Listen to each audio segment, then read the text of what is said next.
I'm going to talk about the Visa Waiver Program, or the fast way to enter the United States.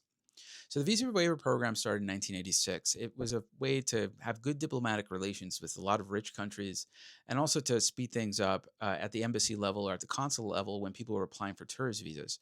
So, people that wanted to come into the United States normally have to apply for a tourist visa. They have to show ties to their original country, that they are going to come back, go back home.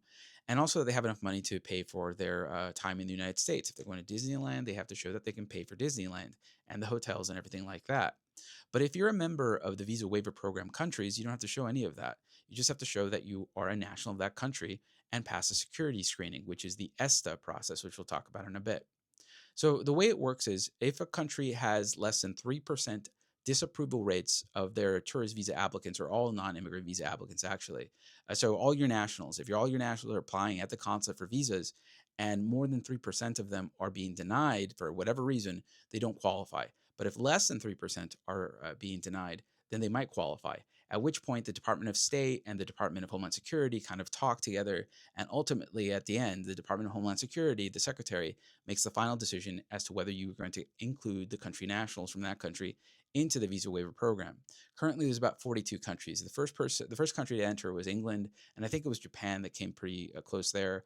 Australia is a member country, and so these very rich countries they can just bypass the entire system and just enter the United States.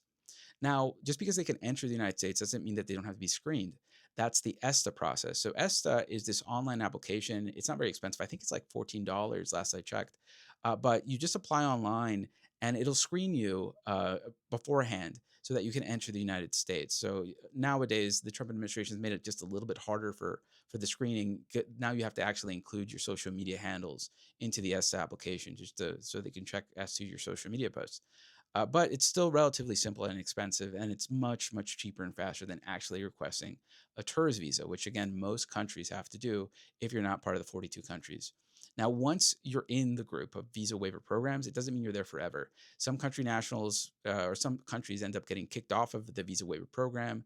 It's happened before. A lot of people apply and start getting denied, or country conditions deteriorate. It happened to Argentina. I think they were allowed in I think 1998, and then in 2002, after their collapse of their economy, they were removed from the visa waiver program just because they were afraid that a lot of people were going to enter under the visa waiver program and just overstay their visas and live in the United States because economically they were going to be more comfortable in the United States. So that's the visa waiver program. If you like that content, you want more immigration content, go to The Migration on Substack. You can read the whole article and see sources. Thanks.